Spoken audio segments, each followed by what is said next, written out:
you for joining us today. The USC Price School is pleased to present this discussion of making sense of California's ballot propositions in the November general election as part of our Political Pulse 2024 series. For today's program, we will hear from three experts: Donna Lucas, CEO and founder of Lucas Public Affairs; Mindy Romero, founder and director, Center for Inclusive Democracy; and Emily Schulteis, reporter at Politico. Thank you for being here.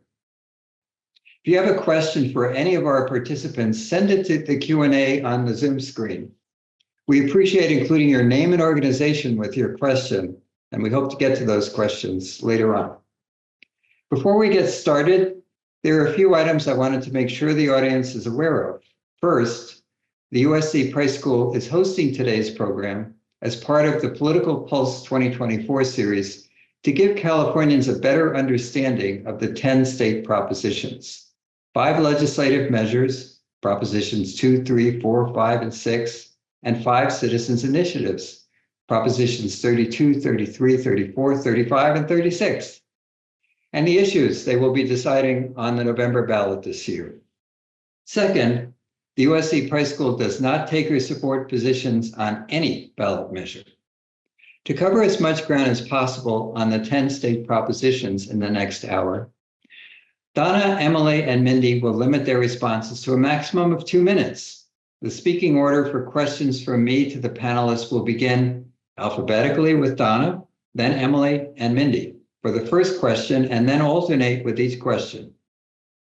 So with that, let's begin. My first question, which goes to Donna first, is: most Californians say that the majority of voters making policy with ballot initiatives is a good thing in the PPIC surveys that I've directed.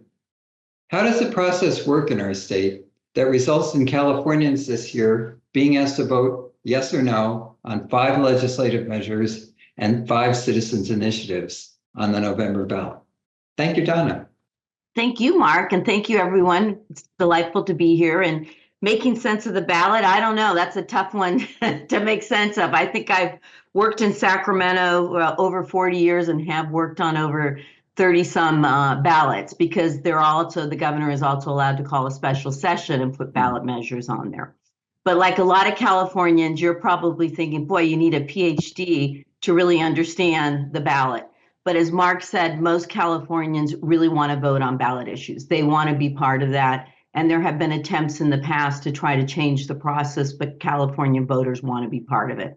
So in a nutshell, we're going to talk about the 5 legislative and the 5 citizen referred. The legislature can refer issues to the ballot. They can do it through a constitutional amendment, which requires more votes, or a simple majority, and we'll talk about some of those. Citizens can also refer issues to the ballot, but they have to get signatures. They have to gather signatures to get those referred to the ballot. And it's quite a long process, and also a very expensive process. And just to give you a heads up, people are already planning right now, writing initiatives for the 2026 ballot, because the process is they have to write an initiative. They have to circulate the title and summary of that initiative. They have to file it with the Secretary of State and the Attorney General. They have to get enough signatures. They have 180 days to gather signatures, and they need at least 5% of the votes cast in the last gubernatorial election. So that would be about 546,000 votes if they were trying to qualify. It's a very expensive process, as you can imagine. If it's someone who's doing this from a very specific perspective, they do a lot of polling, they do a lot of research before they put it on the ballot. And so there's a lot of other things that happen. I'll just mention one other thing. The legislature recently changed the rules for referring issues to the ballot. It used to be once something was on the ballot, you can't change it. It's locked in. It's a lockbox. And it really was not. It's where you hear the term, legislating by ballot box. Now the legislature has changed that. So there is an opportunity to negotiate some of those things some of the provisions of an initiative. And this year that resulted in less initiatives being on the ballot because they were negotiated in the legislative process, which I think is a good thing because I think it brings everyone to the table. So that's it in a nutshell, Mark. I hope I did it under 2 minutes. That's incredible. Emily, is there anything you'd like to add? And first of all, thank you for joining us. And is there anything you'd like to add about the process that got us here, 10 state propositions? First of all, thanks so much for having me in this, and I'm really excited for the discussion. I think so. I am part of a team, a dedicated team at Politico that is covering ballot measures, and we launched that earlier this year in part because of some of these dynamics that Donna mentioned. In that, you could view the ballot measure system in California as sort of a quasi fourth branch of government. You have legislation being passed via ballot measure. You have huge amounts of sort of behind the scenes machinations, potential legislative negotiations that are prompted by either the threat of a ballot measure or a ballot measure that has been qualified. And so people think about this as a crucial part of the way that politics works in California. And I mean, it's a fascinating process, and it's one that ends up in front of voters every 2 years. Yeah, thank you. Mindy, first of all, thank you for joining us. And anything you want to add about the process that got us here to 10 state propositions on the ballot this November? Well, I think my colleagues have already covered it, really. I mean, maybe what's really, I think, important to emphasize is the behind the scenes, or at least for most people, right? The shifting conversations, and indeed the 10 that we have now, 2 were placed by the legislature really at the last minute, I think on the final day. So things shift quickly. It makes it really difficult for the public to understand kind of the process, when ultimately it is supposed to be a process, of course, that allows the public to have a say, right, in ultimately lawmaking in California. Maybe later we'll talk a little bit more about what Donna mentioned, which was the 2014 Ballot Initiative Transparency Act, and the legacy of that and the purpose of that, which was really to try to create, quote unquote, better propositions on the ballot, ones that were maybe had more public comment, and avoided some of the legal challenges, right? And potentially what down the road often can sometimes be seen as a bad idea, right? That actually gets put forward and passed by the public. So there's pluses and minuses certainly to our process that we have. But the bottom line, as you said, Mark, California public wants to keep it. It's not a process that we want to leave behind. It's about hopefully understanding it better, having more public input, and maybe tweaking it in the future. Thank you. So my next question, we're going to get into some specifics now. I received my voter information guide in the mail on Saturday and read it over while I was watching some football games and things like that this weekend. So the question will go to Emily first, but I want to hear from each of you. This is a question I ask in our public opinion polls too. What are the state propositions, Emily, that you are most interested in? What are the problems they're trying to solve, and what are their pros and cons, and what's at stake in their election outcomes? Well, I think I would start with one of the ballot initiatives that has been getting, I think, the most attention, which is Prop 36. And Prop 36 very much taps into some of the broader discussions happening in California about criminal justice reform, about theft and drug and homelessness and all these sorts of issues. And essentially what it would do, it would roll back parts of actually a law that was passed via ballot measure 10 years ago, what was known as Prop 47. And at the time, we were very much in a space where there was an effort to move toward more progressive criminal justice policies. So what Prop 47 did was to downgrade certain theft and drug crimes from felonies to misdemeanors. And this came as California had prison overcrowding, and there was sort of a discussion about how to shift policy going forward. Fast forward 10 years, and what this proposition would do, Prop 36, it would reimpose some of the felony designations for repeat offenders of some of these crimes. So people who are repeatedly stealing from stores, when you've done that a certain number of times, you would face a felony charge versus a misdemeanor charge. The same thing is true with certain types of drug crimes, including fentanyl, since that's an issue that's gotten also a lot of attention here. So I think in terms of the pros and cons, it's sort of been an interesting issue that has drawn support from kind of across the ideological spectrum. You've seen Republicans and conservatives and sort of law enforcement minded folks backing the initiative, helping to qualify the initiative. But you've also seen some mayors, Democratic mayors of big cities like San Francisco, like San Jose, getting behind the measure, even as statewide Democrats like Governor Newsom have opposed it. So I think that's sort of, that would be the one that I think is getting the most attention and that I'm spending the most time on. So anything else you want to mention, or I have more time. I have one other or two other measures that I would mention together, which is Prop 2, which is a $10 billion bond for school repair and construction, and Prop 4, which is another $10 billion bond that focuses on climate and environmental projects. And I mention these together in part because earlier this year during the March primaries, we had another bond measure that was on the ballot called Prop 1. This was to do with mental health and also kind of in response to questions about homelessness in the state. And that measure passed by a very narrow margin. And so, we're talking about government spending in a time when people are thinking about cost of living, when people are thinking about the effects that inflation have had. And so I'm really curious to see sort of how people react to these two measures that are spending related in a year when spending is very much a top concern on voters' minds. Okay, 2, 4, and 36. And Mindy, anything on the ballot that you're particularly interested in? Sure. Well, certainly I'll echo the conversation around 36, right? And really, the only thing I'll add there is because I think Emily covered it very well, very thoroughly. It's just, I think it's also part of the national conversation, right? California has been used as fodder in state and national campaigns and conversations, really lifting up particularly crime.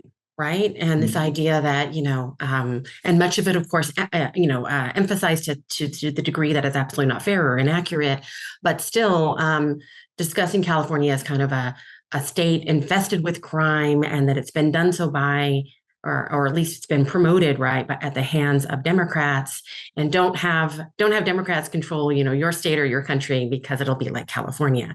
And so, excuse me. And so I think what happens here in California, right, on this particular proposition will impact, at least to some degree, some of the national conversations. How much those conversations before in the next couple of months will change, nothing will change. But I think that's important. And then beyond that, just Proposition 3, reaffirming the right to same-sex marriage. That is to take out outdated language. It's a constitutional amendment out of our Constitution that was put there by Prop 8 that recognized only marriage is only between a man and a woman. Of course, legally, marriage has been same-sex marriage has been the law, right, in California and nationally for quite a while. But the idea here is not just symbolically, right, but to really affirm and reaffirm California's commitment to same-sex marriage. And there's been speculation that this is also something like similar to the abortion proposition anti-abortion proposition, but the affirmation, right, if you will, of California's commitment to abortion rights in our last round, that this really is also hoping to bring on additional people into the electorate that might be really targeted in their interest around this initiative. One thing we didn't talk about at the outset is just the reality of some of these initiatives. No matter where you land on them in terms of supporting them, there's always political calculations in terms of how it might impact the shape of the electorate in a given election. It might bring out more people on an issue that could benefit, of course, other campaigns and other issues that are on the ballot in different form. So Prop 3, and then, of course, minimum wage, 32. because of compromise and Ballot Initiative Transparency Act, a few years ago, or recent history, we almost had a minimum wage fight on the ballot, and the legislature, stepped in, and there was compromise. And now we're looking at $18 an hour, with the exception, of course, of fast food restaurants, as well as the healthcare industry, which is at $25 an hour. I think there's a lot of conversation around this bill. It hits people's pocketbooks. What the fight is, I'm not exactly sure how it's going to, line up in terms of the public. And then, we have a number of other initiatives that rent control, for instance, propositions, that also potentially impact the daily, tangible daily lives of people. And really, it's about people understanding these initiatives, as we mentioned at the outset, and the outreach, right, that also happens around it in terms of getting people out to vote. Thank you. We're going to get to voter turnout next, but I want to give Donna a chance to weigh in on either any of the propositions that have been mentioned, 2, 3, 4, 32, 33, 36, or any others that haven't mentioned them all. I'll just comment on the politics behind some of these, because I always get family and friends like, why is this really on the ballot and what's going on here? On Prop 36, which Emily is absolutely right, it's probably the most looked at initiative on the ballot. There's a lot of money being spent on both sides. It polls very well. People are very frustrated with crime. But there was a compromise. The governor worked with the legislature and with the retailers, the grocers and the other folks in that, to come up with a legislative package that he signed. So part of the conversation on that, I just saw a debate on it, which I thought was interesting. The DAs are very wanted on the ballot. The law enforcement is very supportive of it. It includes provisions on fentanyl that are not in statute now. A lot of people are looking at that. We do not have laws on the books in California on possession, repeated possession of fentanyl, possession to sell. But also there's a question of, is the compromise and what the legislative solution and the governor signed enough? Because once you put in place restriction, we're going to certainly impact the populations in both our jails, our county jails, and our prisons with it. So that's something I would just encourage voters to really read. Always look at the fiscal impact, who are the proponents and who are the opponents on any issue. I would mention I agree with you guys on every other ballot. 33 and 34 are interesting. 33 is a rent control initiative. It's the third time it's been put on the ballot by the AIDS Healthcare Foundation. A guy by the name of Michael Weinstein has put it on the ballot. There's some politics behind that. The Apartment Association subsequently put Prop 34 on to restrict how he can spend money. He gets a lot of federal dollars and other dollars, how the AIDS Healthcare Foundation can spend money on prescription drugs. I don't pretend to know about either one of them. I just know that there's been some politics back and forth on that. So again, I encourage you to read the fine print on that one.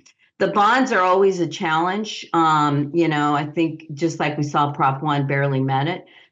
Bonds are a tax increase. So I agree with you. I think most people will look at it and go, can we afford this? Where is our debt ratio? Although school bonds are pretty traditionally, that's the way that most school constructions are done in California. But I'd watch both of those. I think they both have a lot of really good stuff in them. But, are voters really up for, do they look at it as a tax increase and say not now? Donna, as long as we're mentioning bonds, maybe we should mention Proposition 5, which isn't a bond, but it changes the way bonds pass. So maybe you could talk about the effort to lower the threshold for the local bonds from 2/3 to 55% that the legislature put on the ballot. Yeah, the legislature put this on the ballot. Again, I think you look at who's supporting and who's opposing it. It changes the 55% approval rating. That has been changed for school bonds in counties. That was done several years ago. The Democratic Party is supporting it. The construction trades. There's a lot of, the League of Women Voters actually is supporting the initiative. Folks opposed to it, of course, are the taxpayers associations and the Republican Party. And increasingly, this is difficult to get measures passed both locally and on a statewide to increase revenue. And I think, this is that we would need a 5-hour seminar to talk about Prop 13 and the impact of, whether you let locals have control over raising their own dollars for their own communities for libraries or for other things. So I don't know how this is polling. I was looking at it before the call, and I think there are some people who will look at that and say, we missed the bond by just 2 points. But I also think, again, this is a year that right now the top issue is the economy, the cost of living. And I think people right now are saying, no, I just can't afford one more tax or one more thing. Thank you.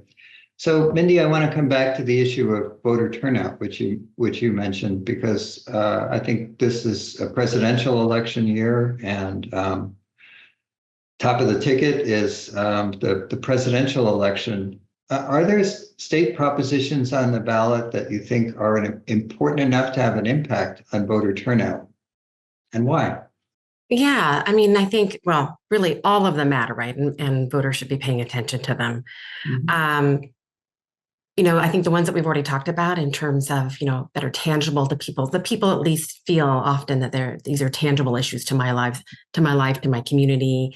The rent control, certainly the minimum wage.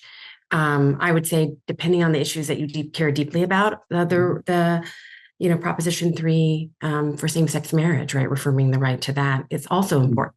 It isn't always just politics, bottom line, economics. And although I agree with everything Donna said, sometimes certain initiatives will get people out that weren't going to vote at all or were on the fence about voting, and it particularly motivates them. Sometimes it's not about, as I know everybody here knows, it's not about necessarily how individuals are going to vote, but if there's a lot of mobilization around an effort, right, that brings money in to the mobilization effort, that pays for calls and campaign door knocking and all that sort of thing, sometimes that will generate interest from an individual voter or group of voters that weren't necessarily thinking about voting or paying attention, but just the fact that they got contacted, they're reminded there was an election, and they're told, hey, there's an issue that we think you are going to particularly care about, even if you're turned off by the presidential race, for instance. But also, I think we have to recognize that getting back to the calculations that candidates, or at least the proponents of these initiatives, right, have to consider, the shape of the electorate, at least the expected shape of the electorate, can potentially be seen as benefiting one type of initiative or another, or a proposition or another. So, for instance, minimum wage, that was going to be on a presidential year, because the expectation is that you're going to have a broader electorate and more people that vote infrequently or maybe are considered to be non-voters, that might be more likely to want to see, right, or approve of this proposition, and therefore actually come out to vote. So the shape of the electorate, where you think that electorate might be more agreeable, right, or more interested, or might find my topic more salient. So the timing matters as well. And then related to that, if you have, particular calculations around those people that you think are going to come out because of that proposition, then you're thinking about it maybe potentially benefiting other races. Again, what we saw, a lot of the push around the reproductive rights, right, freedom rights. Excuse me, I can't think of the exact name right now. That proposition was really put forward in California because people cared about the issue, but also because there were some that got on board because they felt like it was going to help impact the shape of the electorate, and then potentially other races as well. So those are some thoughts I have there. But turnout, you never really know what motivates. It's really difficult to take out all the noise in a given election and be able to figure out what an impact of a particular proposition is. But money can help in terms of just understanding the additional outreach component, the additional mobilization that happens can motivate potentially some voters. Now, as somebody who's been involved in campaigns, how do you see the turnout issue this year, and as it relates to the state propositions? I was just Googling voter turnout in California because I have seen different numbers used, but I think Mindy hit the nail on the head. When you're running a race like these, first of all, most initiatives cannot be on the March ballot. I think the rule of law, and you guys correct me, is the legislature can refer to the March ballot, but that part of that was that, with the presidential or gubernatorial, you're going to have a better turnout, especially, and we're very much more a Democratic state. More Republicans tend to turn out in primaries. That used to be the case. A lot of things have changed through the different way we've changed the laws, but turnout, I think I was trying to turnout looked pretty dismal in the early expectations that I was looking at, but that was prior to Kamala Harris's decision to get in the race. So I've got to look at that. I would guess California, we have some issues on the ballot that people want to come out to. And I think that's why people put them on presidential. One of the other things I'll just mention on turnout, labor had a lot of issues on this ballot. Some of those have fallen away, but labor will always have a great turnout to vote. They will be working with these initiatives, but also working very hard to get the vote out and to do that. Same with other groups. So that didn't answer your question, Mark. I don't know what the estimated turnout is for this election. If anyone else knows, I would be curious to see how it's changed. I didn't realize that was the exact question. I'm happy to give my opinion on overall turnout. Yeah. I just have to be precise as a researcher in terms of what I know or don't know when it comes to ballot initiatives. We can have a whole other session on voter turnout. But Emily, I'm wondering from your point of view, how you think about the impact of voter turnout on the state propositions, both from the perspective of, is anything important enough to move voter turnout that's on the ballot this time?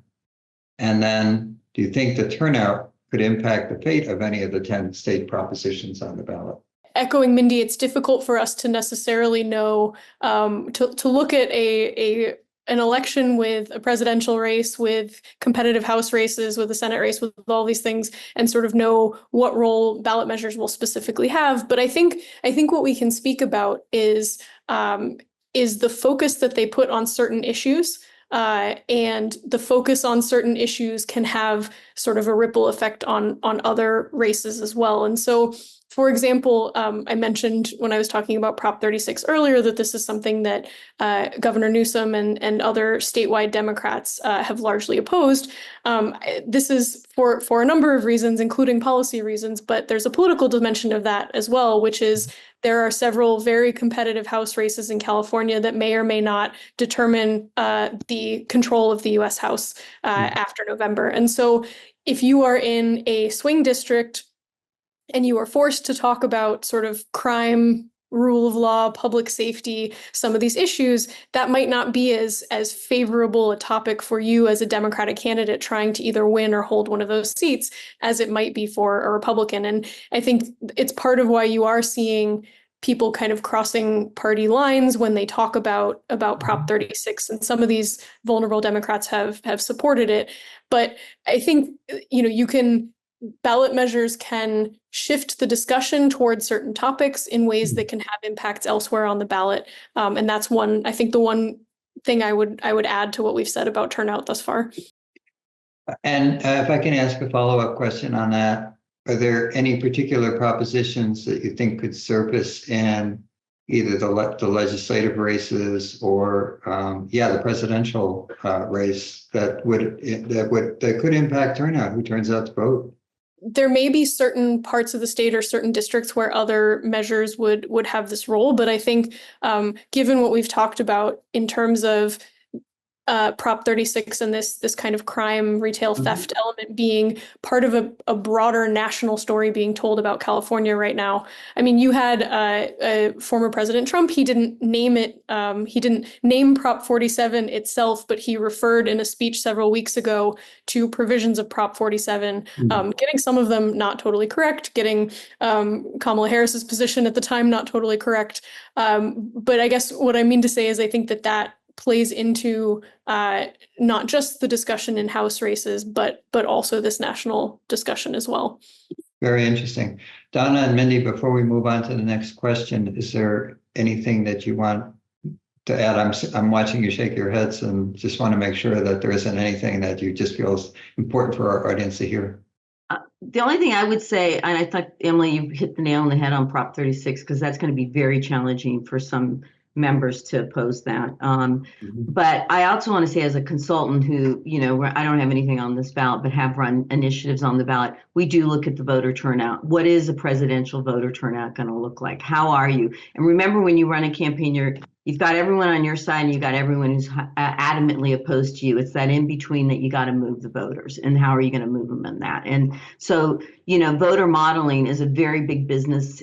People spend a lot of time looking at that. I obviously know PPIC also looks at this. And so it is important. Sometimes people pull things off the ballot because they don't want it on a ballot that's not going to be able to be favorable towards their issue. They'll wait another cycle. Agreed. And I think Emily's analysis of 36 is okay. Let's move on to the next question, and we'll go first to Donna. But let me also mention to our audience that ask some questions in a few minutes. We hope to turn to that. So this is your chance to talk to three experts.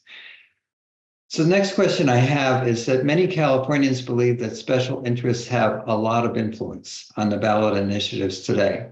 I found that repeatedly in the PPIC surveys. Are there examples that stand out to you on the November ballot in terms of the supporters or opponents of the propositions? And how big a role does campaign funding have on the actual outcome of elections? Well, the answer is yes. Everything? First of all, let's define special interest, because people always think of special interest as someone in the back room doing a deal. Special interest can be the mental health advocates, can be environmentalists. It also can be, corporate America. It could be, the apartment association, which has a ballot on initiative on the ballot. So, it's anyone who has an interest in how government is going to move forward, whether it's in the legislature or on the ballot. So, and it is expensive to do a ballot issue. It's very expensive. Uber and Lyft, I think 2 years ago, spent over $100 million on, initiatives on issues. We've seen tribes, we've seen other groups spend a lot of money on it. Also big businesses spend a lot of money on it. It's a lot of money to get your message out and to move voters. And California, even though we're one of 27 states that have state initiatives, we are by far the most expensive to have a ballot measure on because of our media markets and how vast they are. But to qualify an initiative, it costs money too. So you got to really be in it to do it. There are people who start the process and it costs you $2,000 to file an initiative. But if you really want to get the signatures, there's paid signature gatherers that you have to pay. In most cases, you have to do that. Even volunteer signature gatherers are difficult to get done. And then when you have to actually take your message to the voters. And so, you're looking at $30 million to run a statewide initiative campaign. I would say even on, the bond issues, yes, CTA, the California Teachers Association, a lot of the education community is supportive of the school bond, but we haven't had a school bond on the ballot for a long time, and that's for construction of school. On the climate bond or the other bond, there's several people in there. That's there's a lot of people a lot of special interest who can get from water quality to a variety of issues, get things. The one I already mentioned on Prop 34 and 35 on the Apartment Association and the AIDS Healthcare Foundation, I think both of those, again, were put on, one was in response to the other one. So, yes, this is how, it's not just something just meanders and finds its way to the ballot. It's usually an interest group that wants to see some government action on this. There are some citizens groups, though, that have been successful. The most famous, of course, is Prop 13, the Howard Jarvis. So, but I think we've also seen things like some of the propositions on crime and some other things that have been started by different groups. But the lesson here is, if you want to put something on about, yes, it's very expensive. It's a lot easier. It's not easier. It's a lot less expensive sometimes to work with the legislature on an issue. Emily, how do you see the ballot this year? Anything stand out for you in terms of the supporters or opponents or the money that's being spent? I mean, what I would love to, I think Donna did a great job of outlining some of the main ones where we are seeing major interest groups be involved. I think the thing that I would love to add here is just to kind of step back for a minute and think about why we have the ballot initiative process in the first place, and why in 1911 the governor of California at the time decided to introduce our form of direct democracy. And the idea was the railroad companies were hugely influential at the time. People felt that the state legislature was very much doing their bidding, and so this was a way for sort of real Californians, if you want, if you will, to push back against that. And I think, it's difficult to evaluate its ability to do that today compared with what the sort of stated intention was. I think we can easily say that it is not. It is a very difficult feat for a regular Californian, if you will, to put up a ballot measure without significant financial support from somewhere else. And I just got back this summer from a reporting trip in Switzerland, which was actually the original inspiration for California's system, and was talking with them a little bit about kind of the differences between what they do, which is they vote once a quarter on initiatives and referendums. They have a very kind of developed system with this. And talking about, is it possible for a regular person to get things on the ballot? And I think people there were completely blown away when I said, yeah, qualifying a measure for the ballot, you're going to probably need $5 million, $10 million to get the signatures, to get the legal stuff, to get all of that together, not to mention the money that you spend on a statewide campaign in the fall. And so I guess what I mean to say is I think that it is still a tool for people to put things on the ballot that are not getting the attention that they would want to have in the legislature. But you got to have some pretty deep pockets, or have friends who have deep pockets, in order to make it happen these days. Thank you. Mindy, anything stand out about this ballot in terms of supporters, opponents, the role of campaign funding? Well, I think my colleagues both covered it. I also was going to talk about the history as well. I mean, the only thing maybe I'll add there is, even after California adopted the initiative process, for a while, history tells us that big money, so to speak, still won out on a lot of the initiatives that actually became law. Today, as already been stated, it doesn't necessarily have to be all about those with the largest pockets, right? You do need a lot of money, and particularly one of our challenges is that we're just such a huge state with 6 or 7 media markets, right? It makes it difficult to run a campaign, period, whatever it is. But we have seen very well funded. Just recently in 2022, we had 2 gambling propositions, online gambling propositions or related propositions, and they both failed. And I think combined they were over 500 million. They were overwhelmingly the most of the money that was spent on initiatives to support initiatives, period, right, in that election. And they both failed. And we've seen other big Goliaths, kind of, so to speak, initiatives that were funded by people by entities like PG&E that have failed in the past. So ultimately, the voters, right, decisions, how much they pay attention, how much they care, the activity and advocacy by others that voters trust, right, by all those that list themselves in opposition or in support, can matter. And of course, media coverage can really matter. But I do want to make one quick note.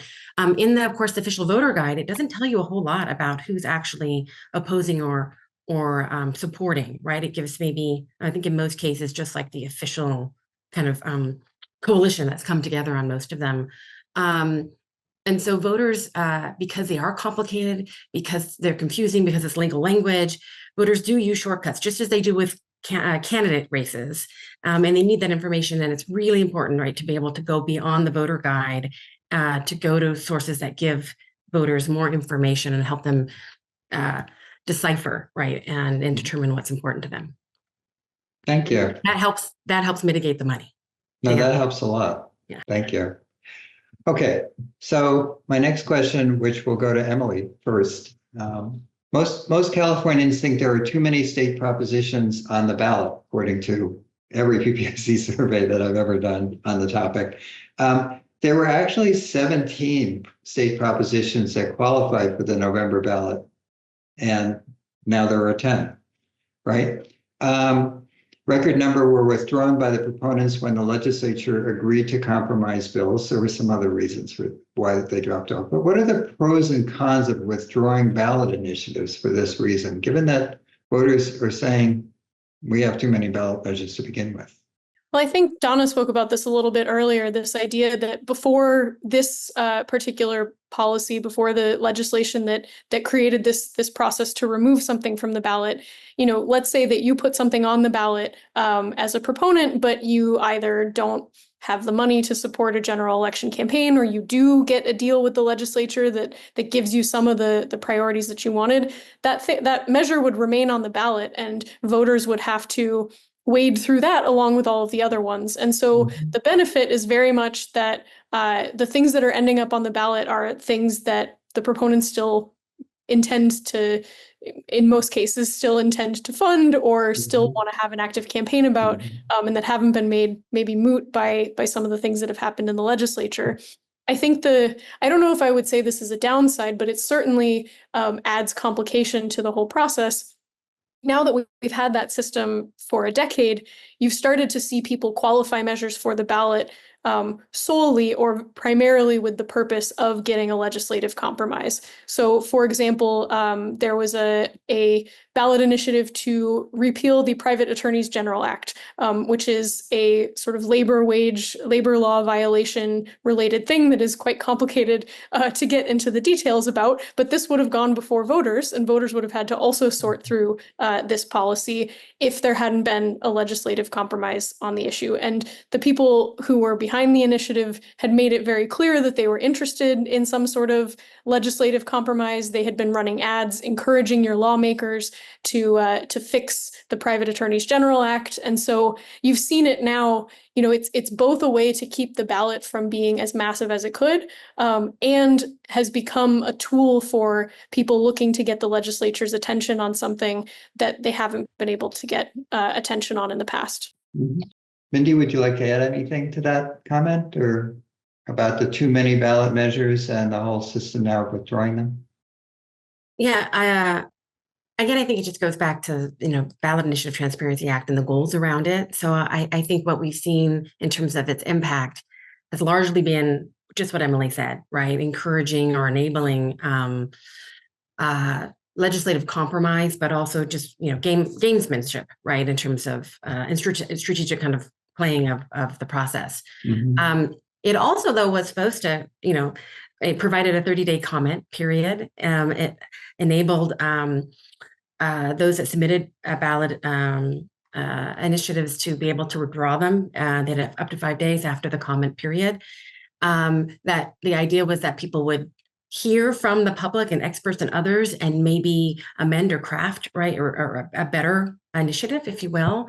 And I don't know if we've seen that so much. Just, my own center, we did an initial study of the impact of the Ballot Initiative Transparency Act after one cycle back in 2018. And back then, very few people at least knew that the public comment period existed. The quality of the comments maybe were questionable in terms of whether they were really about improving. And so I think there's, still a lot to learn in terms of the full impact of that act on, and how it really kind of aligns with the concerns that people had about the initiative process. Again, Californians overwhelmingly support it, but there has been, a long recognition of some of the downsides.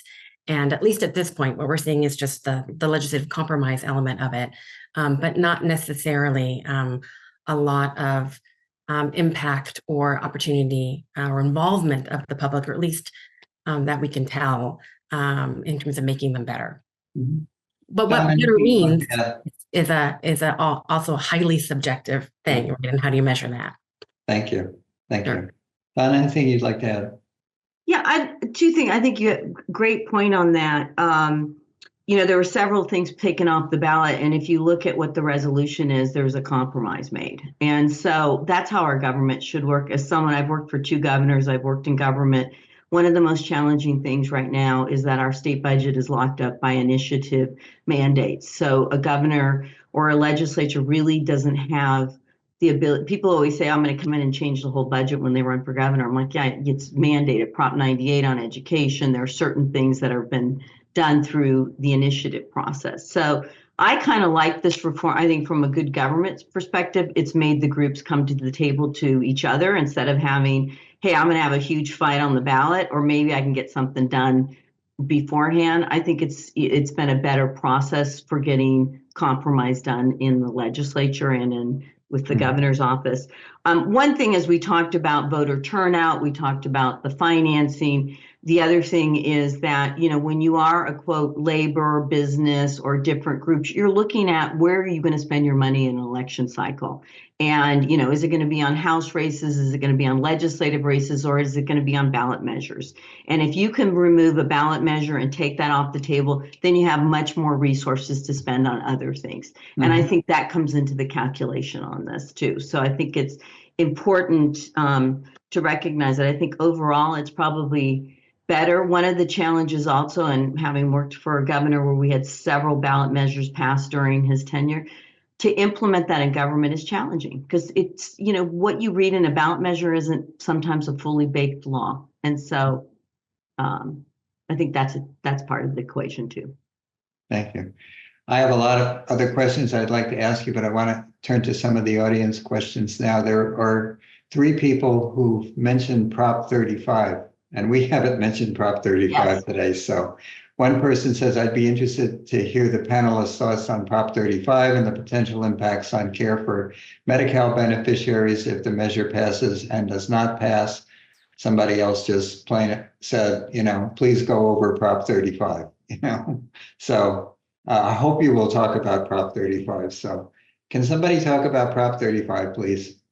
Sure, I'm happy to give sort of a very basic overview of it. Prop 35 has to do with an existing tax on what are called managed care organizations or managed care insurance plans, which are certain insurance plans in California. And what that would do is, what Prop 35 would do is guarantee that the the revenue from that tax is guaranteed to go toward the Medi-Cal program. And so what you've seen a lot of, the California Medical Association, Hospital Association, a wide range of interest groups and sort of healthcare organizations have gotten behind this measure.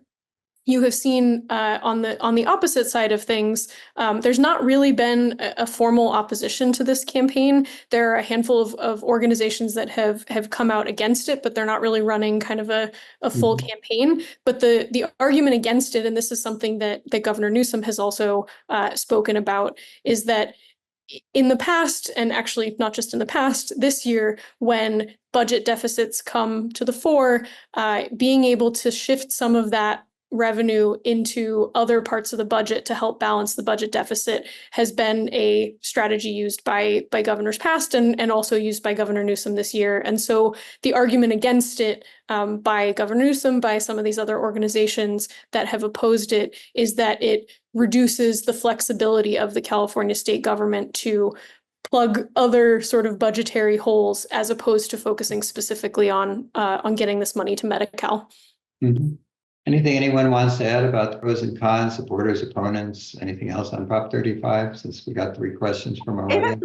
Well, the governor is opposed to it, but it's one of the few things on the ballot that has bipartisan support. And I think sometimes people misunderstand that. They think it's a healthcare tax. It's a tax, just as Emily said, and the healthcare industry is supporting this tax because they want the money to go to Medi-Cal. But I think the governor has a very good argument too. All governors, you want the flexibility, especially when you have a tough budget year, to be able to, have access to anything. So I just got a comment from an anonymous attendee who said League of Women Voters opposes this one. Oh, okay. Now on 35. Okay. There's one proposition we didn't mention, and I want to make sure that before this hour ends, we do mention all 10, at least in passing, and that's Proposition 6. Anybody want to tell us about Proposition 6? I'm happy to mention that one as well, if you don't mind. Thank you. So this is, when I think about kind of how to cover these or how to group these for myself when I'm approaching coverage, this one kind of, to me, falls a little bit in the same area as Prop 3, in that it is removing certain language from the state constitution. In this case, it is language about essentially people, so that slavery is not permitted except as a punishment for a crime. And I don't have the exact wording right in front of me at the moment, but essentially the reason for this measure, and this is something that has been done in other states across the country as well in the last couple of election cycles, is to remove that language allowing slavery as punishment for a crime, with the idea that it would prohibit involuntary labor for prisoners. So as of now, prisoners in the state of California can be required to work. They are paid a very, very, very low wage for that, but they can face repercussions if they deny that work. And so the main focus of this measure is to prohibit them from being forced to work or to face those negative repercussions, if so. And it's interesting, I guess the one other thing I would mention with that is that we've talked so much about Prop 36 and how that is dominating the discussion. But Prop 6, by contrast, has been a very muted campaign. You really haven't seen a great deal of discussion about it. And those issues don't really seem to be linked in voters' minds. You know, we're talking about one thing that would potentially at least somewhat increase the prison population in the state of California, and another measure that relates to what those prisoners can and cannot be required to do when they're in prison. Yeah, that is very interesting. And I haven't heard the link made too often. Donna, Mindy, want to add anything to Prop 6, or we've got a bunch of other questions? That's the one I knew the least amount. So thank you, Emily. I actually saw that Steve Bradford put it on the ballot, the Senator Bradford, but wanted to do more information on that. Yeah. No. This one, maybe a couple of questions about it related to the fact that if voters have so many ballot measures that they've got to go through in every election, is there any evidence that voters are leaving ballot initiatives blank? Yes. People, we understand that voters, if they don't feel like they feel comfortable in voting on that particular proposition for whatever reason, they're much more likely to either say no, right, or to leave it blank. And it's very common occurrence. Down ballot drop off is incredibly common, and it's not just ballot initiatives. It's things like judicial races. Things that people aren't familiar with, that they don't feel like they can get the information, or sometimes they don't feel it's important. But I think on ballot initiatives, confusion certainly can be a big part of the mix, or uncertainty about what is the right vote. Some people who've got very specific questions, like how many affordable rental housing units will Proposition 33 guarantee to be built? That's a rent control measure. I don't think that there's any. I do not know the answer to that one. Somebody wanted to know the difference between a proposition and a legislative measure. So maybe we just want to go over that one more time. A legislative measure being something that doesn't take the form of a proposition that the legislature, I guess, would just pass.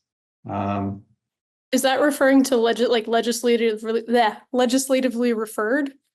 Maybe, yeah, okay. Could be. Okay, do you want, so that would be like the propositions 2 to 6 are put on the ballot by the legislature, as opposed to signatures were gathered for 32 through 36.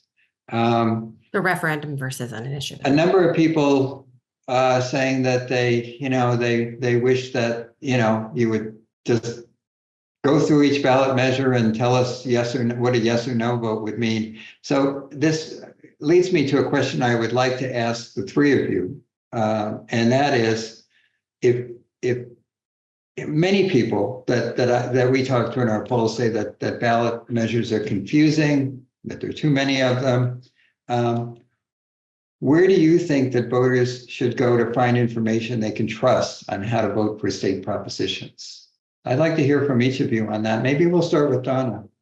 That's hard, because I go to a lot of sources, and I understand the frustration. I wish we could just tell you black and white what each initiative is and how it's going to impact you. We can't, and I spend all day working on this. But I actually do read my local newspaper. I try to read 3, 4, or 5 sources that have a good perspective, so I'm not just getting it from one place. Politico is very good; it has a great ballot guidance there. I, believe it or not, go to the Secretary of State and read my ballot pamphlet. Sometimes there's information there. I always look at who's sponsoring it, who's paying for it, who's for it, who's against it. Yeah, sometimes I read my mail. I get a lot of slate mail. Slate mail is where you get, it's the Republican Party or the Democratic Party. They send you who to vote for. So I like to look at that stuff. But I would say more from that perspective. I know, Mindy, you guys have great resources, as do several of the other organizations for voters. But I'm one of those people. I like to know the behind the scenes of who's doing what. So that's kind of how I look at it. Emily, where should people go to find information they can trust on how to vote on the state propositions? Well, I have to start by plugging Politico's ballot measure coverage. We will also be putting out voter guides as we get closer to absentee ballots coming out. So we'll have, a place that you can go to read about the sort of finer points of each measure. But I think, I have spent already quite a bit of time with the voter information guide for this year. And, there are short descriptions of things. I see that there had been a couple of questions as well about the longer term impact. If we're thinking about the fiscal impact, there is something listed for each measure about what that would be at the state and local level. And if you kind of you go past the sort of summary page of it, there are arguments from either side. There are some of the main proponents and opponents listed. And so, I think ultimately that is that remains a very good, maybe on the drier side, but it is a good source of factual information about each measure. And that is a good place to start. But I think part of the reason we started a ballot measures team in California, and frankly, part of what has been challenging as a reporter covering this, is that there hasn't been a great deal of really, really in-depth coverage on this. And so, learning about some of this stuff as a reporter who wants to cover the finer details of it has also meant trying to figure out kind of where that comes from. That said, I think many of the major news organizations in California do put out their own voter guides on these sorts of things, and so there is some information available on that front that I would say is trustworthy and worth checking out. Some of our other questions and answers are coming in saying, go to the Secretary of State's website. Cal Matters has a guide. League of Women Voters, et cetera. Mindy, what are your thoughts? Where do you go for information you can trust? Yeah, well, you just named a few, right? So it's supposed to be our Secretary of State official voter guide, and people should go to that, right, for all the other races that are on the ballot. I hesitate a little bit to say go there first for information on the initiatives, because I think honestly that a lot of people get scared off because of the legal language and the very little information in terms of who's supporting, who's against it, that sort of thing. And people can get discouraged. So you'll want to go to great sources like Politico and Cal Matters. Locally, KCRA Channel 3 has an online guide as well. Where you are locally, probably their local trusted sources will matter. So look up those local sources. And then there's a different kind of collection of resources. Those that represent organizations that you already trust. So hopefully non-biased, media that you trust, and then organizations like the League of Women Voters that do take positions on propositions. ACLU has a voter guide. Any organization that you're familiar with, particularly if it's a topic that you care about and you're trying to figure out about a proposition that might be related to that topic. The reality is that people often still, after a lot of research, will feel uncomfortable or uncertain about their vote. And going to trusted sources can help them be more confident. Now they have to really trust that source, and hopefully they're getting real information, not misinformation, right? And it really is what that group is promoting. I just want to note before we go, in the era of misinformation and disinformation, it's even harder for voters. And between now and November, we expect disinformation, maybe fueled by generative AI, to be turbocharged. And it's going to be even more difficult. And of course, there's gaps in information. There's an information gap across groups, right? Voters that are historically not as that don't participate or are underrepresented in the electorate often also have more difficulty getting information, and they also can be targeted, more likely to be targeted by misinformation. And so that's also part of all of in the mix when it comes to people's confidence in voting and taking a position on their ballot. Thank you. Well, judging from the kind of questions we got from our audience, as well as the number of people who were out there watching this, it's work, certainly, and it's work that people are taking very seriously in California. I think this session has really covered a lot of material. I just can't believe how much I've learned sitting here, listening to the three of you talk about these issues. We've all learned a lot from the three of you, and hopefully provide us some information that's going to help voters make those big choices at the ballot box. So I'd like to thank Donna, Emily, and Mindy for joining us today, and my colleagues at the USC Price School, Gia and Lance, for their help with hosting and organizing this timely event. And I want to thank all of you for your interest in joining us today. Stay tuned for future Political Pulse 24 events, and don't forget to vote in November. Thanks for joining us, and have a good afternoon.